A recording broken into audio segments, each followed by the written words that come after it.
Greetings, friends and Firebirds fans, and welcome to the maiden flight of the Fire and Ice podcast, the official podcast of your Coachella Valley Firebirds, coming to you from Palm Desert, California, right here in the heart of the Coachella Valley.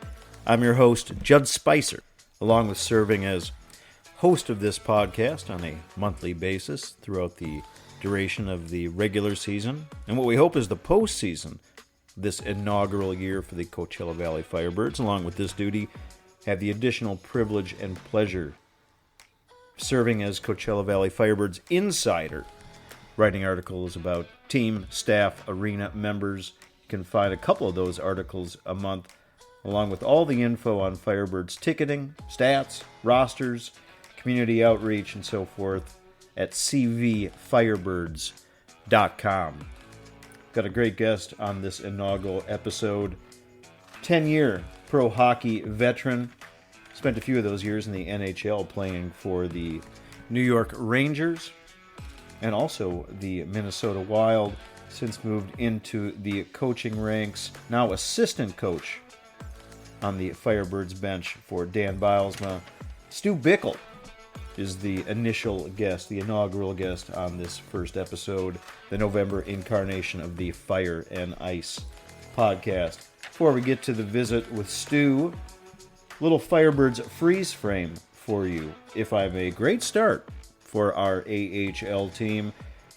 Entering the week of November 6th through the first 8 games of the season, Firebirds are 5-3, fourth in the Pacific Division, which is a 10-team division, and scoring a lot of goals, 33 all told, averaging just over 4 goals a game, and that effort being led by a host of players. Let's start with this gentleman, coming by way of Stockholm, Sweden.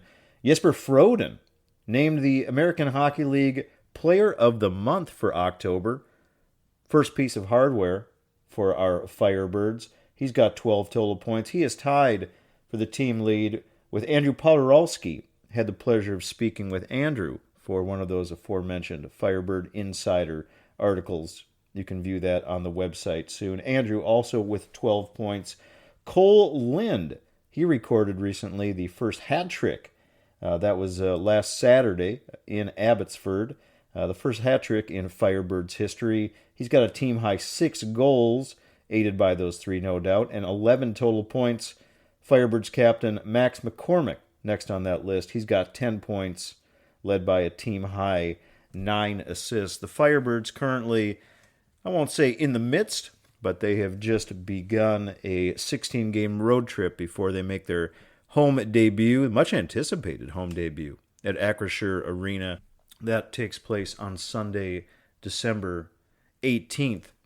In the interim, 16-game road trip. They've got 2 of those already under the belt.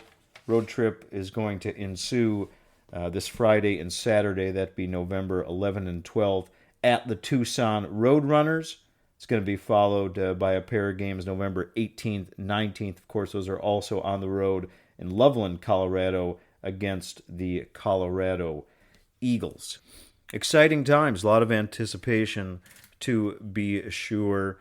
I can also mention that for the first time ever, speaking of a lot of firsts on this first episode of the Fire and Ice podcast, Firebirds came to the desert, returned to the desert, appeared in the desert as a team for the first time ever this Sunday past, with the team having been based in Seattle for about the last 6 weeks.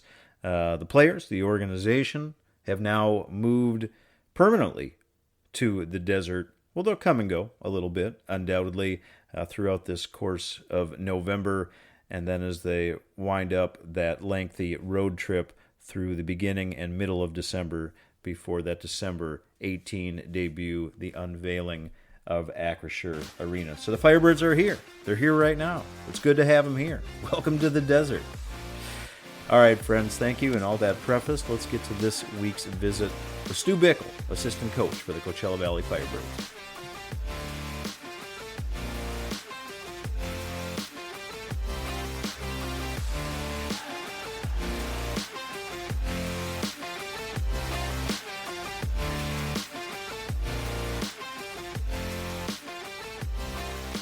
All right, folks. Debut episode of the Fire and Ice podcast, the official podcast of the Coachella Valley Firebirds.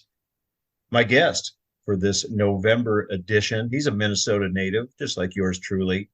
Um, Played a year for the Golden Gophers before segueing to a 10-year career in professional hockey that included time with the New York Rangers and I think I can say, at least between us two, Minnesota Wild, since segued to a coaching career, which included a few years on the Golden Gopher bench, 1 year as head coach of the Minnesota Magicians. Love that team name. Spent last year in the AHL with Springfield. He is now an assistant coach on the bench with Dan Bilesma for our Coachella Valley Firebirds. Welcome, Stu Bickel, to the Fire and Ice podcast. Hello, Stu. Hey, thanks for having me. Thank you for the time. I know it is an active time. And I'm going to kind of start with this, man. It's a belated birthday greeting in that you and I are both October 2nd. I learned during my adroit research. So a happy belated birthday to you, Stu. Happy birthday then to you as well. Something Just else. over a month off, but that works. That's okay. It's okay. It still counts. I love it. Something perhaps worthy of a couple things, probably more worthy of celebration. The first I'm going to start with, Stu, is the stellar start for our Coachella Valley Firebirds. Off to a 5-3 mark heading into this week of November 6th. Currently in fourth place in the Pacific Division. That's a 10-team division. Scoring a lot of goals, 33. That's 4.1 per game. So what do you attribute the strong start, Stu? You know what? I think it's our leadership group has been great. I guess I would start there. I think at this level, it's important to have that leadership, especially moving into a new situation where now we're down, obviously, in Coachella Valley, but to start being up in Seattle and kind of dealing with the bumps that come with that. And to start a new season with a new organization, I think it's really important that you have that leadership aspect in place. And I feel like we signed the right guys and got the right guys involved on our team that are able to carry some of that load and help with the transition, help with the young guys transitioning into pro and kind of a little bit of a different situation. To start their pro career. So it's been really good. I would attribute a lot of our success to those guys who, some of our older players who have been a big part of getting this started on the right foot. It's a unique season to be sure. New arena soon to be opened, a new franchise, a new market that has never before had a full-time professional sports franchise here in the desert. All that said, the 5-3 mark, very, very solid. I got to imagine that the moving around that you fellas and the other coaches and team members have been doing has been interesting to say the least. Obviously, you referenced the time up in Seattle. You are now in the midst of what is a 16-game road trip before making the Acrisure Arena debut on Sunday, December 18th. How do you handle all that? How do you keep the guys in check with all that moving around you've been doing? I think part of it is just finding some consistency with our schedule.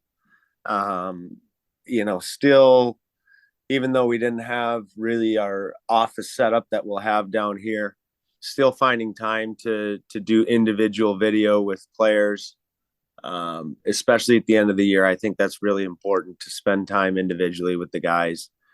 Help to make sure that they're understanding everything in terms of their expectations and reads and systems and all those sorts of things that go into our preparation for getting started on the season and getting started off on a positive note. So spending that individual time, I think is important. And I think we got a lot of that done up in Seattle, which was good to start the season. And now, we'll kind of build off that being back home here and a little bit better setup to continue that. So, I think it was good for us to be able to get to know the players individually. We were around each other a ton. We were all staying in the same hotel for the entire time. So we got to know the players individually really well right off the hop. And I think that was a positive for us.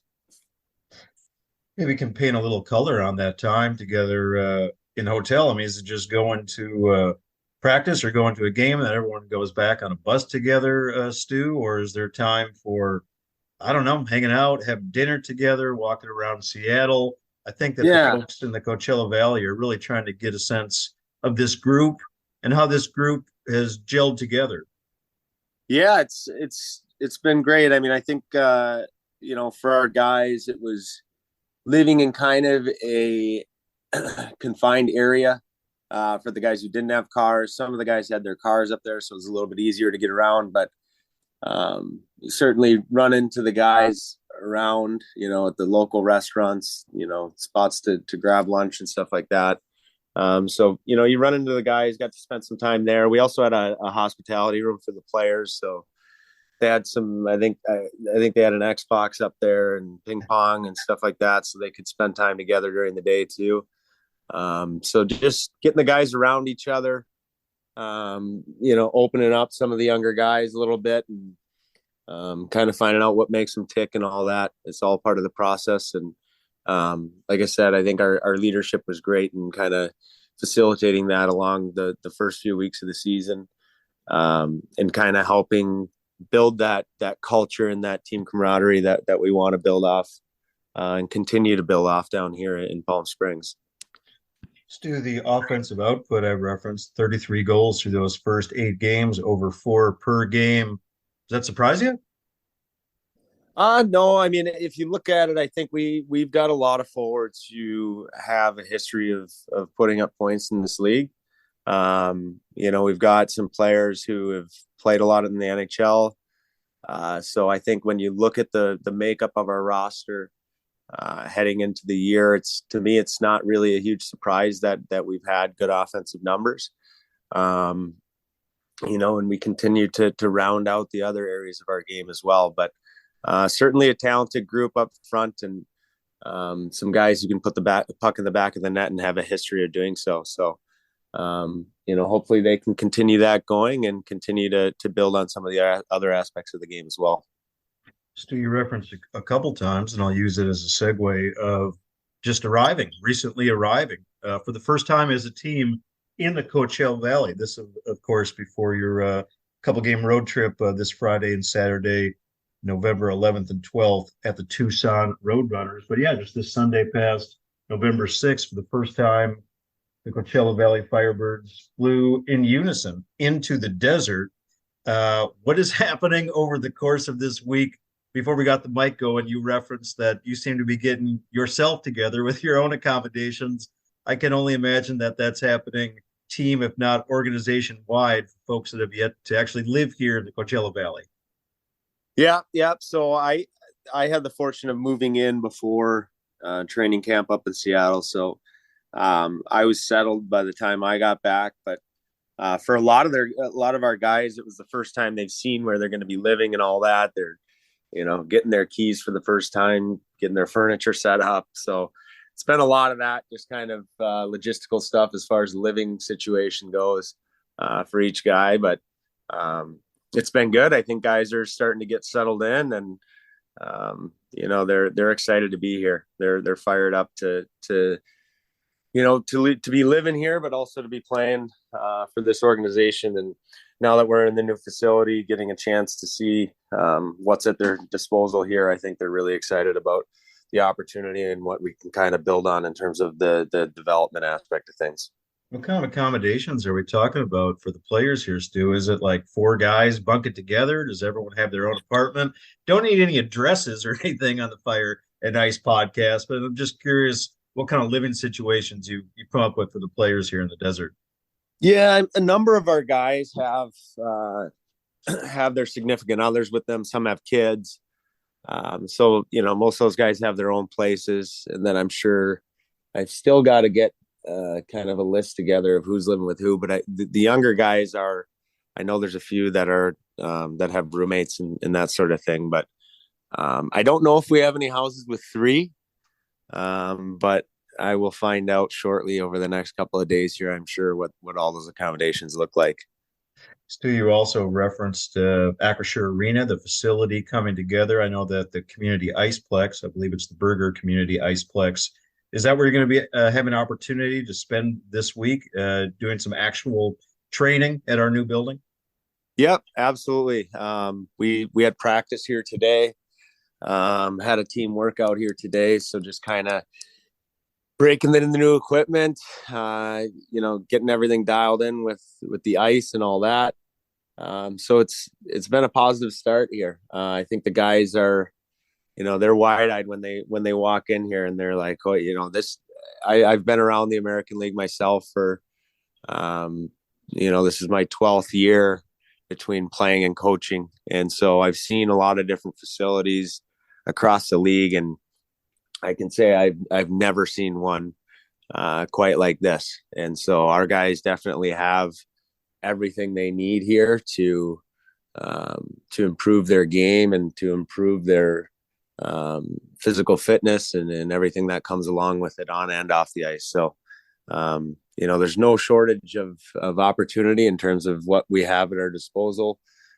We've got extra ice time. We've got the best weight room I've seen in the American League, probably better than a lot of NHL weight rooms. Wow.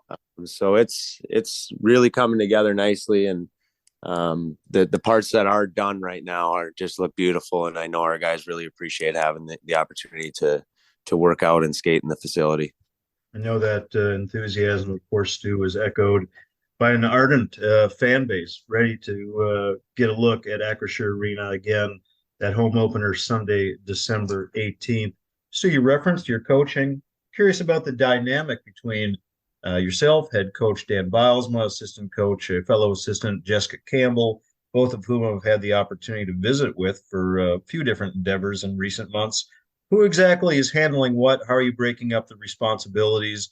And how are you kind of differing, maybe somewhat similar as well in personality? So as far as the responsibilities go, Dan obviously is handling the forwards and line matchups, things like that in game. I handle the defensemen in game in terms of who goes out on the ice and all that. And then Jessica helps Dan with the forwards, and she does the power play. And then I do the penalty kill with really insight from Dan on both of those special units. But it's kind of a collective effort. I've seen it done kind of different ways with different staffs at different levels, and it's not always the same anywhere. I think it's a little bit different everywhere, but so far we've got a pretty good workflow going, and pretty good separation of what our responsibilities are for each coach, and so that we know what we're expected to do on a daily basis. And it's been working really smoothly so far. It's a fun group to be with. From my point of view, it's been really enjoyable. We joke around a lot as a staff. We keep it pretty light, but the expectations are high for our players in terms of the execution on the ice and the preparation that they need to put towards getting ready for practice. And we put a lot of time into preparing those practices and our plan for each day as well. So it's been a great working relationship so far with the entire staff. I've been really pleased. Friends, you're tuning in to the debut episode, the November edition of the Fire and Ice podcast, the official podcast of the Coachella Valley Firebirds. I'm your host, Judd Spicer. My guest is Coachella Valley Firebirds assistant coach, Stu Bickel. When you go online looking for tickets, roster information, community outreach, all things Firebirds, you can find that at cbfirebirds.com. Stu, I'm going to attempt to accomplish an audio feat here. Bear with me for a second. I want to try to bring in something that I thought you might want to listen to. They've discarded their gear. How courteous of them. Just 1 second into period two. We've got a scrap. They eye each other up at center, now engaged. Bickel a left, then a right. Padon a right, Bickel a right. Bickel a couple of big rights. He is stunning Andre Padon. Overhand, uppercut, big overhand. And down goes Padon. And he is hurt. Andre Padon is not getting up. Stu Bickel with the KO and a scary sight there as Padon fell flat on his face. He's trying to go to the penalty box, and the linesmen are trying to talk him out of it. He should really go to the dressing room, in my somewhat humble Stu, grab that estimation. audio of you fighting Andre Padon while you were with the Iowa Wild. I think that's circa 2015.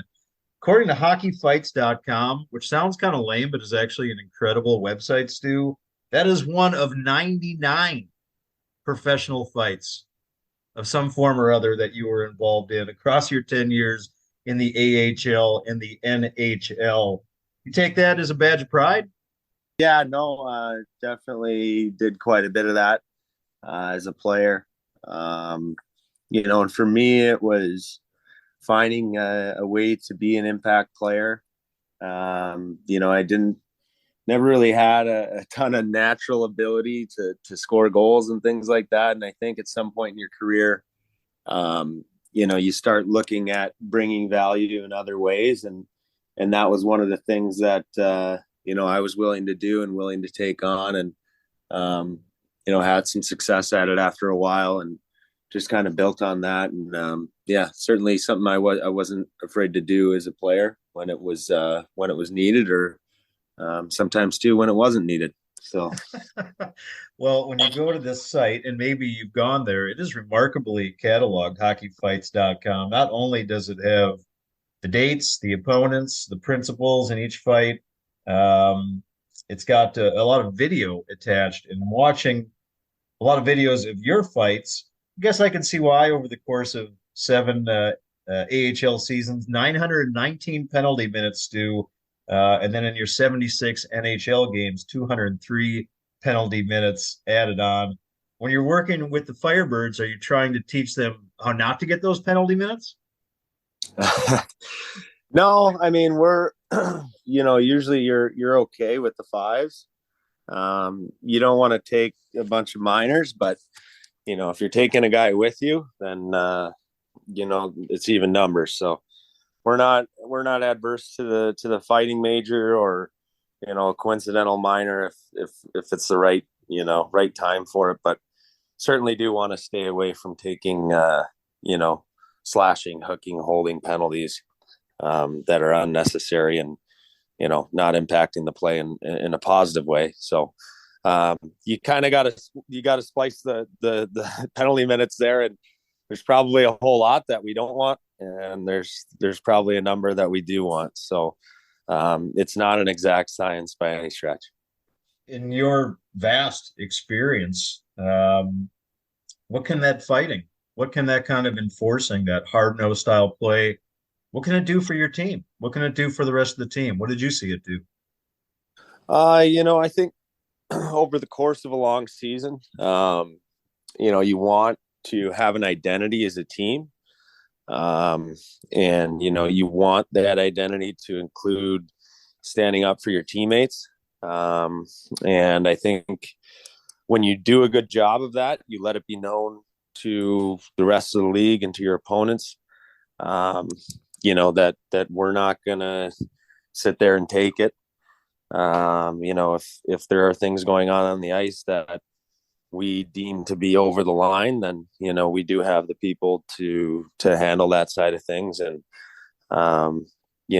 Troy Bodie has done a great job of helping put together a roster where we have a lot of balance. We have guys who can put the puck in the back of the net, and we also have guys who can play more of a physical role as well. So I think you need both. And like I said, over the course of a long season, I think there are times where it's necessary to have that physicality in the lineup, to have the physical presence, and just kind of keep everybody in check on the other team. So there's an advantage to it, but there's a time and place for it. Have you worked with the Coachella Valley Firebird players on how to properly fight if need be? A few of them have asked some questions. We jokingly have a group of guys that have asked more than others, and so we've called it the butcher shop, which after practice, where we get some guys working on different grips and stuff like that. But no, that's not really a big part of my job. I will, answer questions or help guys in any way I can there. But, there's not a ton of emphasis on that side of things. I think the game has evolved a lot over the past 10 years. And I think in the past, you'd see a lot of that going on after practice, guys, messing around with different grips and approaches to squaring off and stuff like that. But it's much less of that now, and a lot more focus on the individual skill and the actual, game that's going on. Sure. But nonetheless, an art unto itself.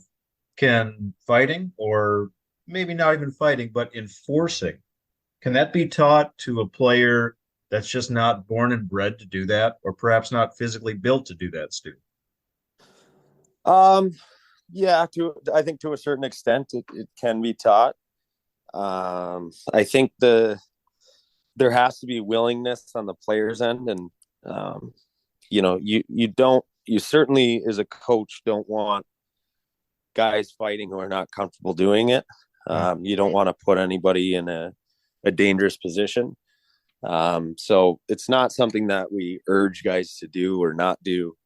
That we leave that up to the players. But with that said, I think, you make a point of signing a couple of guys who have some experience doing it. So, that way there's not a bunch of emphasis on practicing it. I do think that if you're willing to play that role, you go out and you try to find the spots where you can utilize it.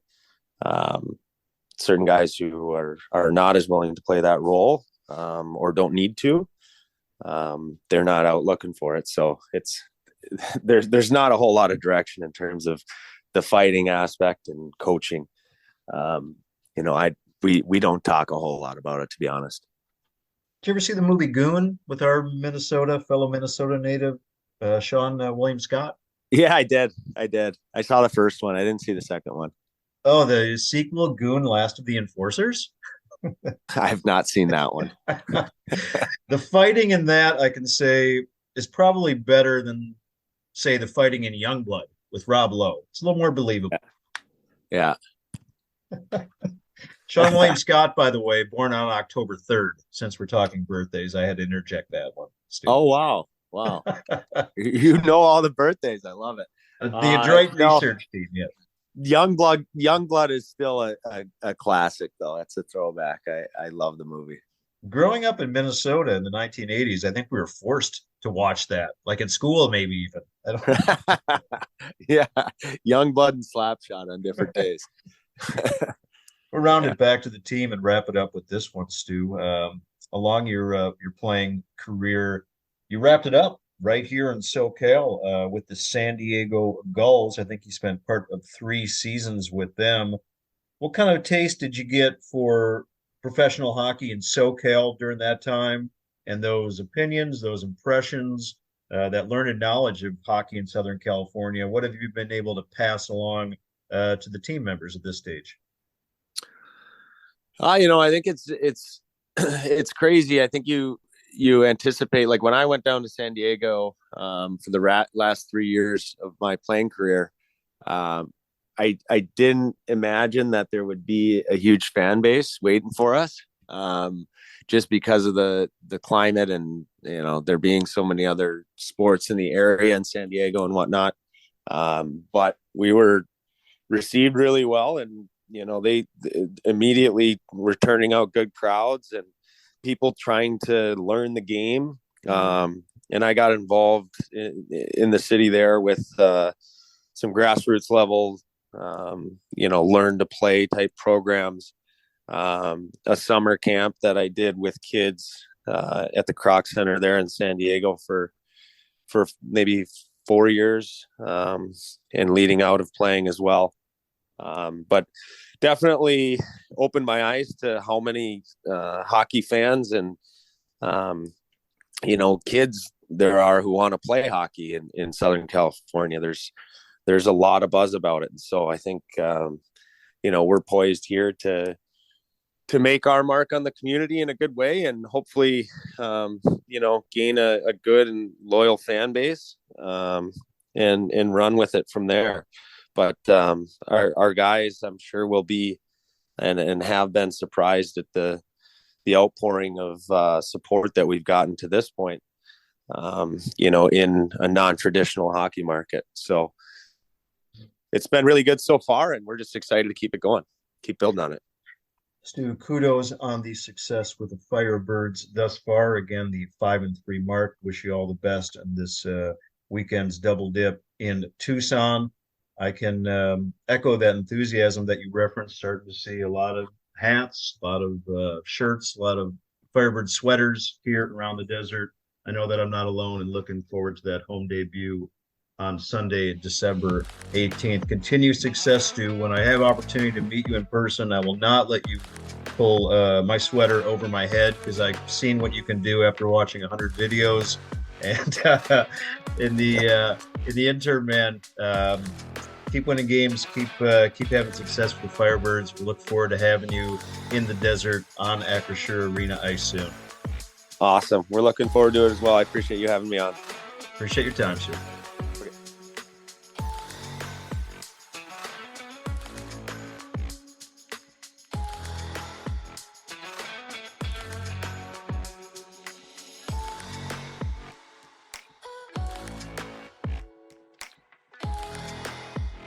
All right, folks. Thank you for tuning in to the inaugural episode, the November edition of the Fire and Ice podcast. I've been your host, Judd Spicer.